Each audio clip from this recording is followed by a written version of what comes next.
What's going on, guys? Welcome back to another post game here on Mets Central. And the Mets beat the Pittsburgh Pirates 3-1. We predicted 3-3, both of us, heading into these 6 games, rolling into the series against the Pirates and the Royals. And now all of a sudden they're 4-1, right? Or 5-1? The 4-1. 4-1, yeah. So 4-1, above 500 now, which is really big. And what did we say before? Didn't we say that we felt like this team had a bit of 2015 Mets in them? Tonight, that's what you saw. You saw a team that rallied late, which is what the 2015 Mets were notorious for doing. And you just, Reed Garrett, what Reed a Garrett. dog this freaking guy is. Loving Reed Garrett. Joey Wendell stepping up. And I know, obviously, the biggest concern right now is Brett Baty's status. I don't know if we got an update on that outside of the whole JD Martinez thing that's going on, but we're going to jump into everything. Leave a like here if you enjoy the post game. Subscribe if you guys are new, especially if you're Met fans, and turn on your notifications so you know when we upload or go live. And this was a chaotic game for Jose Quintana. We'll start first and foremost there. Gave you 5 innings, which is nice to see. 4 strikeouts, 3 walks. The guy kept getting in 3-2 counts, though, for some reason. I don't know why. He kept getting in 3-2 counts. And yet again, the Mets, on paper, you look at the final stat line for their starter and you're like, all right, solid outing, but it could have been avoided with little instances here and there in terms of how little innings they went. Yeah, that's my biggest problem, or it's not a big problem, but it's definitely a concern. The Mets pitching so far in terms of starting pitching wise has been really good. I mean, obviously you got your couple of like bad starts from like Hauser against the Braves, Sevy against the Brewers, Shamanai obviously against the Royals. But for the most part, the pitching's been solid. The only issue I have is the starters ain't going deep enough. I think they've only had 2 games this year where the pitchers have gone 6 innings, starters. And both Jose Budo. And Manaea against the... Oh, yeah, Manaea. Against the Tigers. So that's my only complaint right now is from the starters, because for the most part, like I said, they're pitching well. They're giving you quality starts, and they're giving you big outs. I just want a little more length. Yeah, and that's something that I think we were all concerned about going into the year, to be honest, was how many innings could they get from the starting rotation. I think that was just the biggest question mark outside of the lineup, which obviously was filled with a lot of question marks. But they're starting to find their way, and they're not necessarily hitting. Like, you look at the numbers, and nobody's really popping off the charts in the bottom of that order. Alvarez is unfortunately cooling off, which is really upsetting me because he got off to a really good start and sucks. By the way, we did get an update now on Baty that he's just day-to-day, so that's very good. Don't need to talk about that anymore.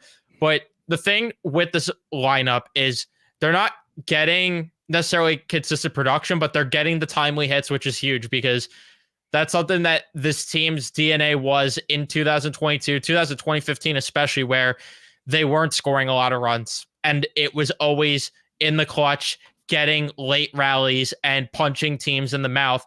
And they did very good once Jones left that game, which hats off to Jones. Yeah. This kid is unbelievable. He was sick tonight, but Jeff McNeil gets another clutch hit again.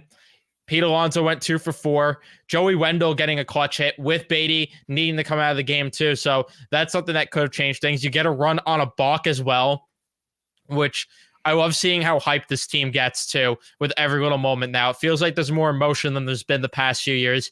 Even you're seeing it from Mendoza, and I've been critical of Mendoza, but you're seeing it from him even.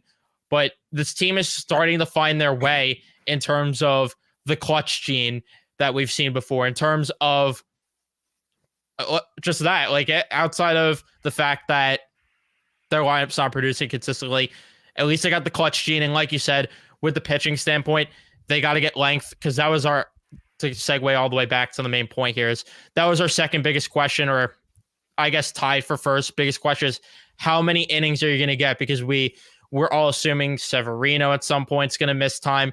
Quintana has also dealt with injuries himself. And then even when both of them are healthy, how many innings are they going to give? Hauser, he's a 5th starter. How much are you going to get there? Manaya's kind of a wild card. Like the only sure inning eater they really had was Senga, went on the shelf. And now Jose Budo has emerged, though.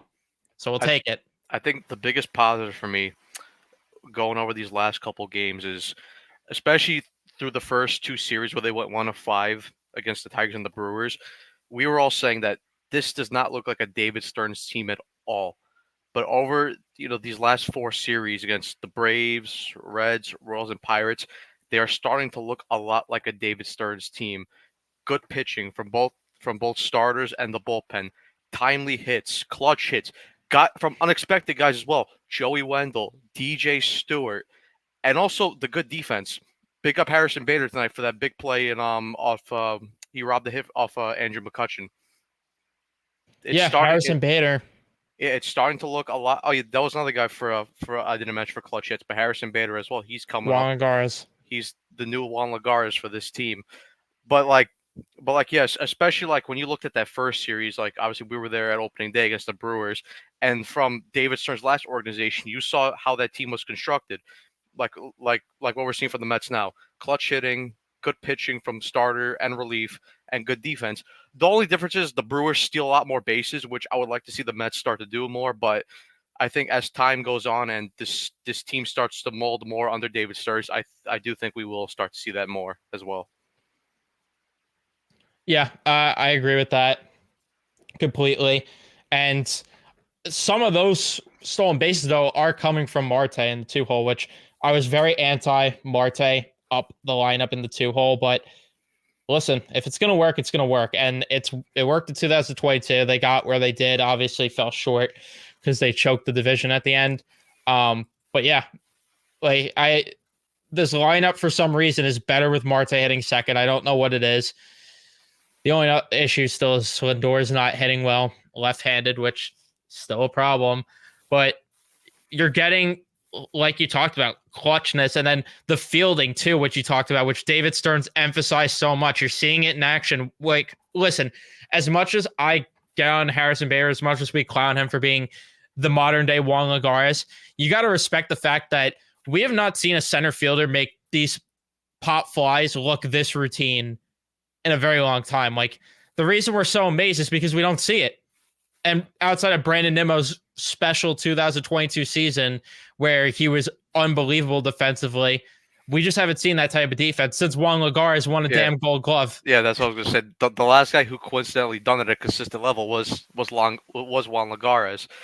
But I think just going back, like the fact that this team is now 9-8, one game over 500, it's impressive. Because especially like we said, starting 1-5, and it's kind of like what we also said going back to the stream we did right before opening day, with Senga being out for these first 2 months. What does this team have to do? Just stay around 500 until he gets back. Tread water. Just tread water. And listen, maybe right now with the way they're playing, I don't think, with how bad they were playing, I don't think they were that bad. But also with how they're playing right well, I don't think they're as good. I think they're somewhere in the middle. But if they could just tread water until Senga comes back and then you make some additions at the deadline, I know the National League so far has been very competitive, at least to start. So fighting for a playoff spot is going to be tough, kind of. But listen, as long as they're in the fight this year, then I will take that. I agree. And it's honestly just infuriating, though, seeing the Mets play this way and the way the season started, like knowing that they had this in them and things could have went differently, especially because they were in a lot of those games. It's just they weren't getting those timely hits and the clutch hits. The difference is now they're getting them. And I agree with you, though. I do think that there is somewhere in between what we're seeing now, unfortunately, and what we saw in the first week or two with the team where they had one win. But like we said it going into the year, that's what the season's going to be like. This team's either going to look like a 70-win team at times, or they're going to look like a team that should be in the wild card. Right now, we're in the phase where we feel like they should be a wild card team. Unfortunately, though, that usually means all that evens out to be more of a 500 team. But hopefully, if they could have this type of play more times than not, they'll put themselves in a spot where they could end up making the postseason. But we'll cross that when we get there. In terms of this game, just to get back on track a little more, the bullpen, which has been the biggest strength of this team, continues to be it. Reed Garrett with 6 strikeouts. He has been unbelievable. And this is the gem that the Mets have been needing in their bullpen in a long time. I'm telling you right now, if he keeps this up, by the end of April, he's got to start getting in higher leverage spots. Simple as that. There's no reason not to. Jorge Lopez, good outing from him. And Drew Smith didn't make us sweat our asses off. No cardiac Mets today. 2 strikeouts, a comfortable save. Like the pitching right now. I know Katana didn't give a lot, but we got to see Reed Garrett give 2 innings, which, you know what? I'll take the trade-off if I get to watch Reed Garrett pitch because I'm enjoying it that much. This is David Stearns at work at his best right now with the pitching lab. And this is what we see with other teams, like the top teams like the Rays, the Braves, able to find these guys and they're able to, turn nothing into magic. So, yeah, Reed Garrett's been exceptional so far this year, and I hope he keeps it up. And could you imagine if with Christian Scott, they go the route they did with Corbin Burns? Stearns had Corbin Burns go in Milwaukee, Freddie Peralta, all those guys where they start in the bullpen. You get another reliever back there that could be a high leverage guy potentially in Christian Scott. And I think going back to the point you made about, starting to use Reed Garrett in higher leverage situations, I think they got to start doing that because it's showing right now.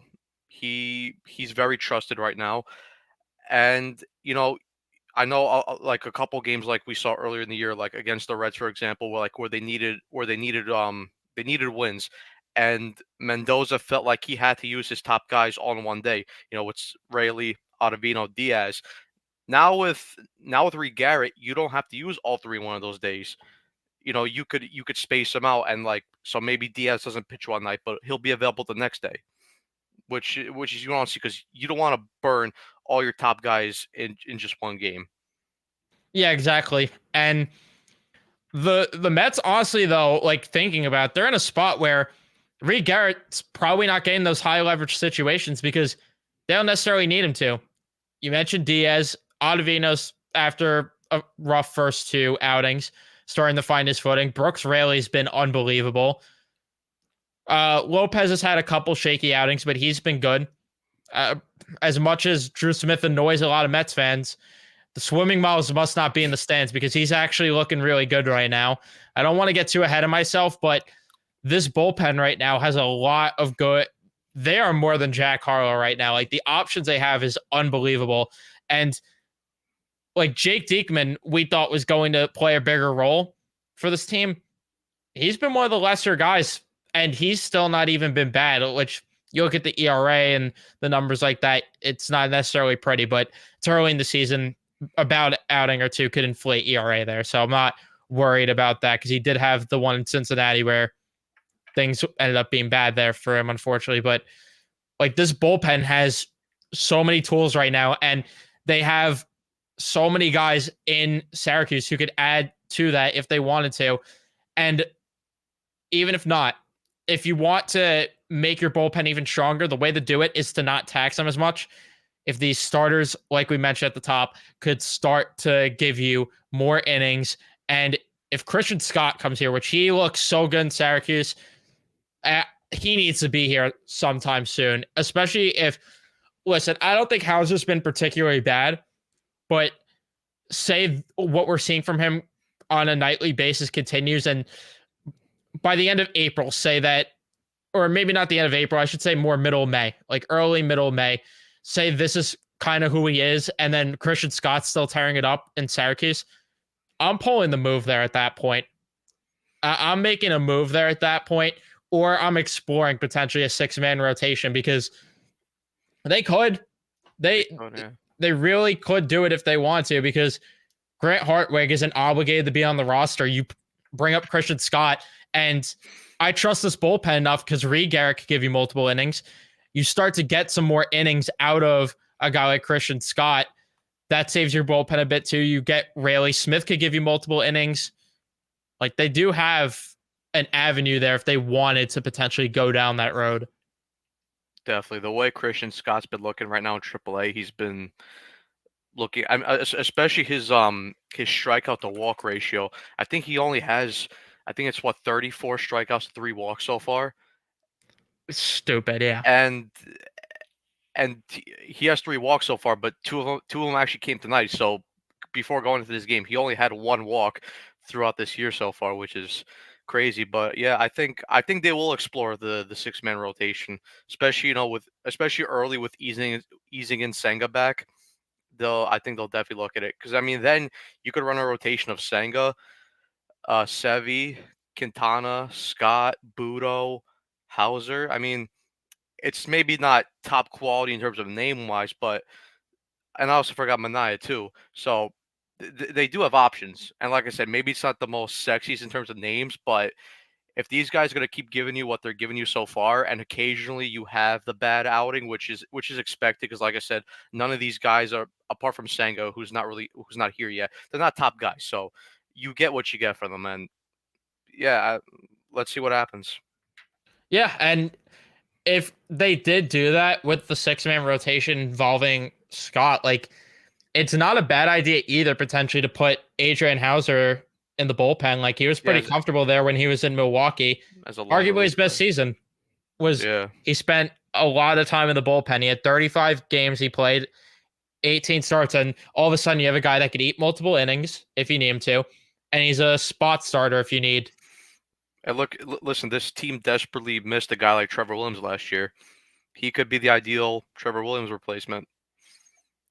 All we're saying Also is saying, it could be an option for them to do.